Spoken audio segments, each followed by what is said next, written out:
नमस्कार दोस्तों, स्वागत है आपका व्लॉगर संदीप पर।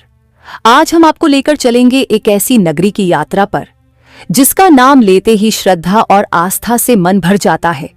जी हाँ, हम बात कर रहे हैं महाकाल की नगरी उज्जैन की। उज्जैन न केवल धार्मिक दृष्टि से बल्कि ऐतिहासिक, खगोलीय और सांस्कृतिक रूप से भी बेहद खास है। यह शहर भगवान शिव के 12 ज्योतिर्लिंगों में से एक महाकालेश्वर ज्योतिर्लिंग का धाम है, जहां हर साल लाखों श्रद्धालु दर्शन के लिए आते हैं। यहां की क्षिप्रा नदी, भव्य संध्या आरती, काल भैरव मंदिर, सांदीपनी आश्रम और कुंभ मेले का ऐतिहासिक महत्व इस शहर को और भी दिव्यता प्रदान करता है। इस वीडियो में हम आपको उज्जैन के हर महत्वपूर्ण स्थल की सैर कराएंगे और इसकी आध्यात्मिकता, रहस्य और इतिहास से रूबरू कराएंगे। तो चलिए इस पावन नगरी की दिव्य यात्रा शुरू करते हैं और जानते हैं उज्जैन की अद्भुत कहानियां।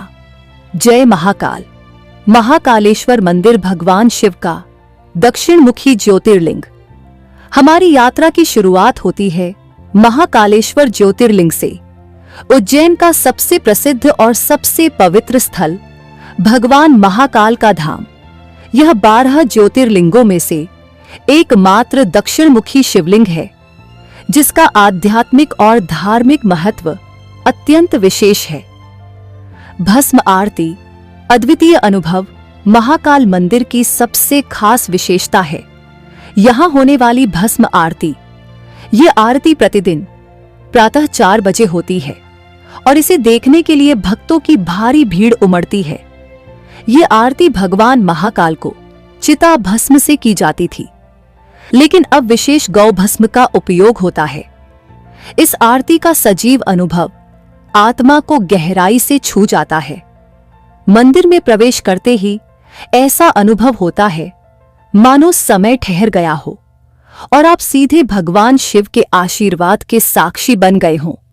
काल भैरव मंदिर मदिरा का चमत्कार। महाकाल के बाद हम चलते हैं उज्जैन के एक अन्य महत्वपूर्ण मंदिर, काल भैरव मंदिर। काल भैरव को उज्जैन का रक्षक देवता माना जाता है। यह मंदिर अपनी अनोखी परंपरा के लिए प्रसिद्ध है। यहाँ भगवान काल भैरव को मदिरा अर्पित की जाती है और चमत्कारी रूप से वह अपने आप ही लुप्त हो जाती है। कहा जाता है कि काल भैरव तंत्र साधना के देवता हैं और इनका संबंध उज्जैन के गहरे आध्यात्मिक इतिहास से है। सांदीपनी आश्रम श्री कृष्ण की शिक्षा स्थली। उज्जैन केवल धार्मिक स्थल ही नहीं बल्कि ज्ञान और शिक्षा का भी केंद्र रहा है। यहाँ स्थित है श्री सांदीपनी आश्रम, जहाँ भगवान श्री कृष्ण, बलराम और सुदामा ने अपनी शिक्षा प्राप्त की थी। यहाँ की शांति और आध्यात्मिक ऊर्जा इसे एक अनोखी जगह बनाती है। अगर आप ध्यान और आत्मचिंतन करना चाहते हैं तो यह स्थान आपके लिए बिल्कुल सही रहेगा। क्षिप्रा नदी और रामघाट कुंभ का पावन स्थल। अब हम आ गए हैं पवित्र क्षिप्रा नदी के तट पर स्थित रामघाट पर। यह वही स्थान है जहां हर 12 वर्ष में महाकुंभ का आयोजन होता है। लाखों श्रद्धालु यहां स्नान कर अपने जीवन को पवित्र करने आते हैं। संध्या आरती, मंत्रों की गूंज और दीपों की रोशनी। हर शाम यहां होने वाली आरती हर मन को आध्यात्मिक ऊर्जा से भर देती है।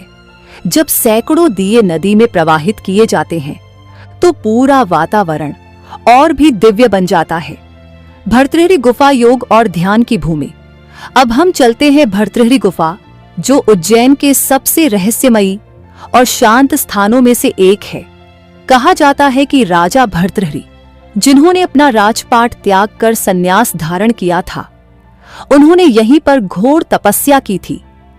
यहाँ का वातावरण ऐसा है कि कोई भी व्यक्ति ध्यान में लीन हो जाए।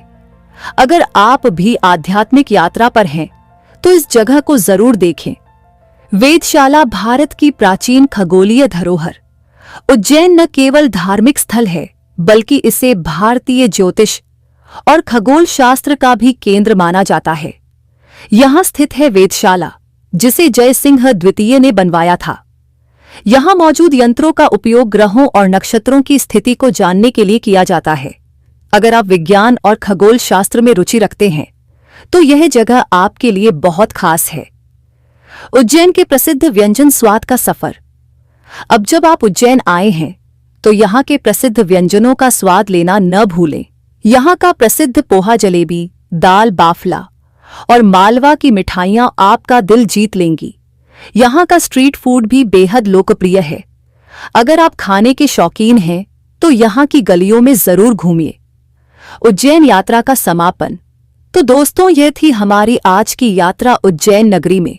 इस आध्यात्मिक, ऐतिहासिक और सांस्कृतिक सफर में हमने जाना कि क्यों उज्जैन को भारत के सबसे पवित्र स्थलों में गिना जाता है। अगर आपको यह व्लॉग पसंद आया तो इसे लाइक करें, शेयर करें और हमारे चैनल व्लॉगर संदीप को सब्सक्राइब करना न भूलें। फिर मिलेंगे एक नई यात्रा के साथ। तब तक के लिए जय महाकाल।